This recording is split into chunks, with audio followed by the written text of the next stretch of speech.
Welcome to the Brand Cup coverage of the 2008 Virtual World Touring Car Championships.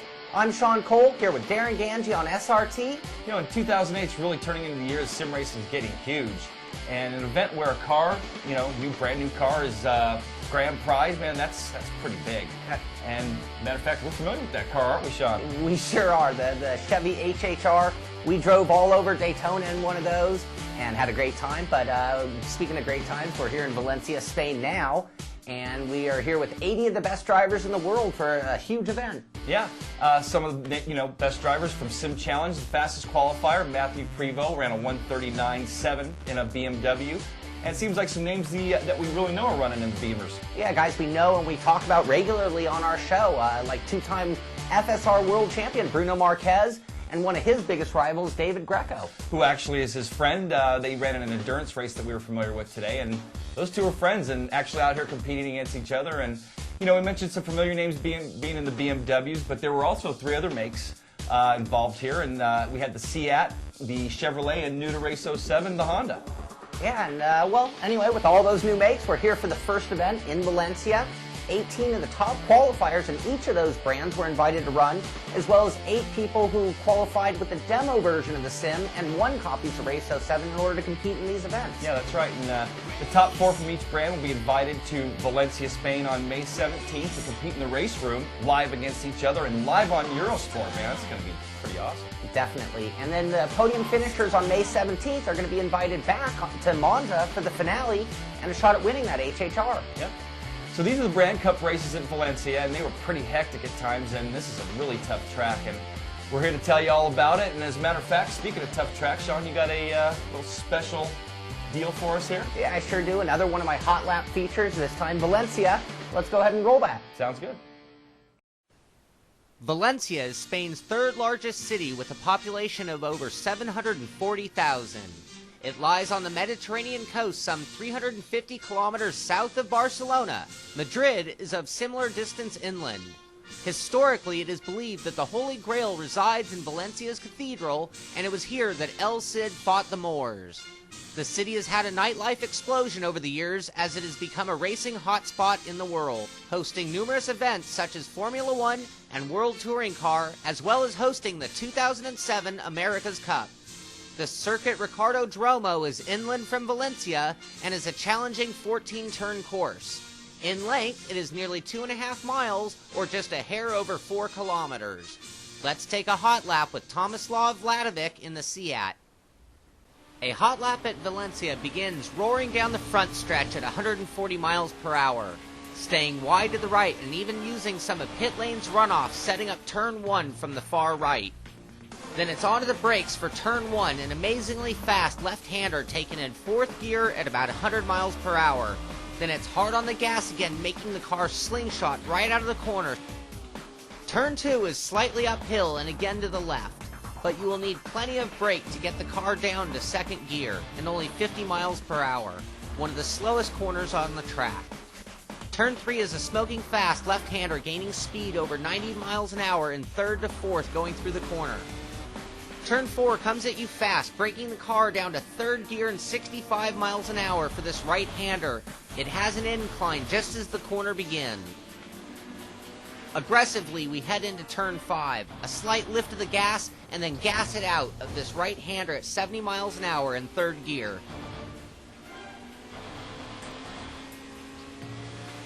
Turn 6 will require some braking. A lot, in fact.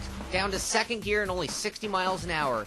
Getting a good run out of this left-hander will be important as it leads to a very fast section of the track. Turn 7 isn't much of a corner. It's more of a bend to the left. It will be taken flat out, and hitting your marks will set up the next corner nicely. It will then be hard on the brakes, setting up turn 8, a left-hander that is very long and very sharp corner, taken in only 2nd gear at about 60 miles an hour. Turn 9 is another corner on the gas, full throttle at 95 and climbing, just a very quick left. Turn 10 is a fast right-hander and very scary. Almost a chicane from 9 at full speed and into one of the most difficult braking sections of the track. It's turn 11 that made turn 10 so scary, as you fly right into this right-hander, applying tons of brakes and again trying hard just to stay on the track before turning into the apex in second gear at only 55 miles per hour. This is a dangerous corner that will see lots of action today. Turn 12 is another right-hander, again gaining elevation during the corner. Taken in third gear at a hair over 80, there's a huge bump on the inside edge to be wary of. Turn 13 is a long sweeping left-hander taken at full throttle. This is an area that will see many passing attempts because of how it leads right into the final corner. After coming up over the hill, the weight of the car will be to the right. You must use plenty of brakes to slow for turn 14, the final corner of the track. Down to second gear at about 55 miles per hour, then down the straight, flying past the line at 120 miles per hour, and doing it at only a minute 41. Nice lap, Tomislav. Another hot lap feature by Sean Cole here. Nicely done there, my friend. Thank you. Man, this is a really tough track, especially that back section with that chicane. Sean and I here attempted to qualify unsuccessfully, I might add, for this event. That's why you're not going to see our names in any of these cars, but I think I was about 4 seconds off the pace from what Prevo hit. Yeah, and I definitely didn't do any better. Maybe we'll have something for these guys at Bruno, though. But why don't we go ahead and talk about today's format, though? Yeah, why don't we? We have 2 races per brand, 8 laps each.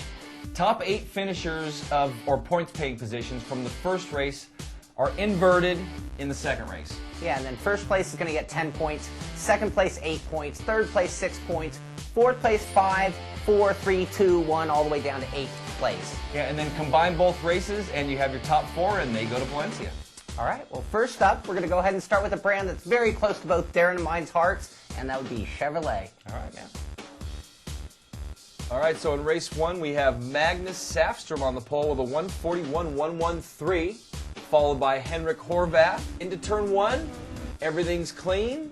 And then in 11th place, Vladimir Voronin gets put off the track into the kitty litter. He keeps it under control, gets back in line in 16th place. And this turns into a big moment in the Chevy Brand Cup event. Here's some of the bumping and banging from the Chevy race. We got Lespez getting into the back of Knight and muscling him out of the way, huh, Sean? Yeah, muscling is the word. And this all allows Safstrom and Horvath to build a tremendous lead over third place Lespez. Vladimir Voronin and Yaroslav Archipov were able to work together here and make their way towards the front. As a matter of fact, Voronin here with Kobe getting bumped, man, he really had to work for that 8th spot. And here it is on lap 5, the pass for the lead. Henrik Horvath goes by Safstrom. And here's more of Voronin battling with Kalbe, trying to get that final points-paying position. All right, and at the line, Horvath flashing his lights over Safstrom. With Lespez and Helen finishing in 3rd and 4th.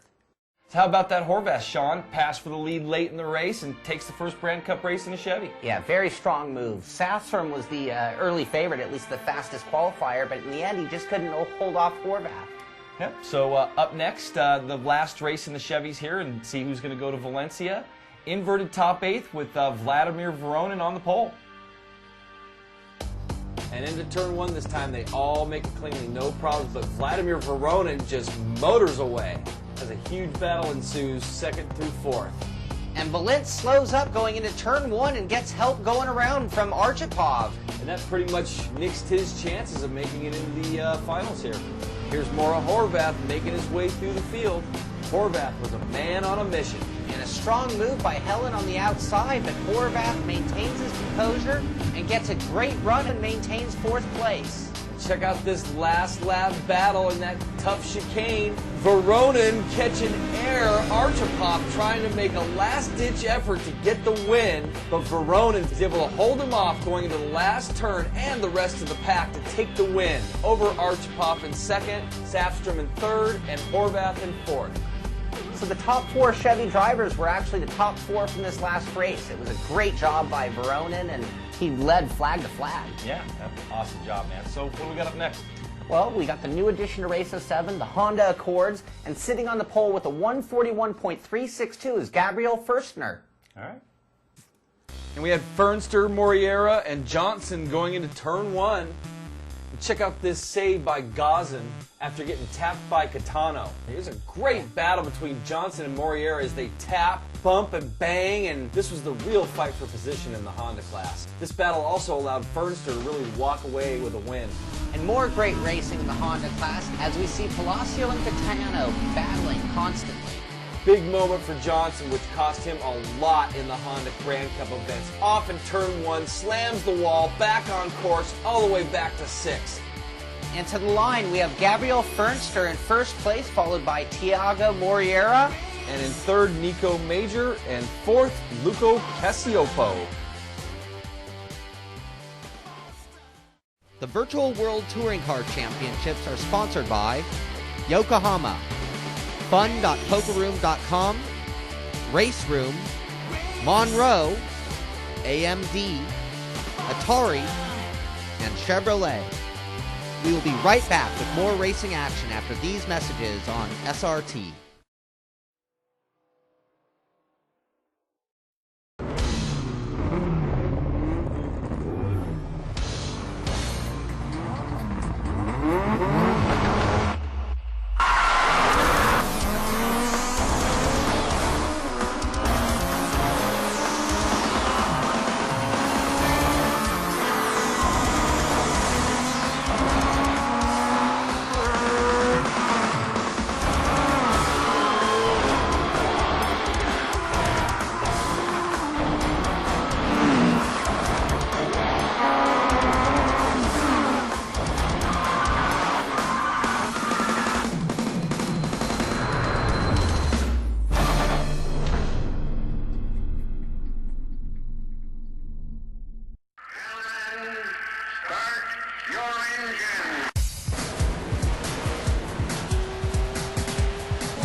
Well, another wire-to-wire victory here in the Brand Cups. Dominant effort by Fernster. Yeah, no doubt. So let's see what he can do from 8th. And up front after the invert, Esteban Palacio, followed by Mike Mock and Daniel Johnson. And then a big moment for Mock in turn 1 as he gets turned around by Palacio, ending any chance he might have had at making the finals. I can guarantee he wasn't a happy camper after that one, huh, Sean? No chance of that. And on lap 5, what could have been a devastating moment for Fernster, he lost connection and DNF'd in the second race. And here comes the biggest move of the Honda race. Pass for the win as Palacio makes a mistake, goes wide. He and Moriera get together and Tiago goes through for the top spot. And Palacio's having to do all he can to hold off Johnson now. Love seeing these guys get on 2 wheels. And that's going to remain the finishing order, with Moriera finishing first, Palacio second, and Daniel Johnson third. Guess Fernster wasn't as successful in that race, but he still made it to the semis with that win in the first race. Yeah, it just goes to show you how jumbled up that division was, with 11 of the drivers earning points. Yeah, Tiago Moriera was the top dog in the Honda, earning a whopping 18 points, which was the most for the entire weekend, with a victory in race 2 and a second in race 1. And there was a 3-way tie for third, but Daniel Johnson lost the tiebreaker and didn't make it to the semis. The other 2 that did were Esteban Palacio and Eric Marecki. And the last front-wheel drive class is going to be the Seats. Yeah, and on the pole for the Seats, Tomislav Vladovic. And starting second, Simon Krocher, followed by Sebastian DeGrave and Roman Meyer. Now this race was not too exciting, to be honest. All the action pretty much happened in lap 1, but there was quite a bit of it. Just lots of bumping and banging in its opening lap of the Seat race, and just pretty much turned into a parade.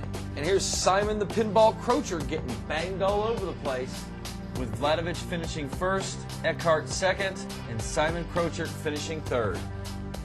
Well, our third flag-to-flag win. He had a little battle on his hands, though. Yeah, he sure did, man.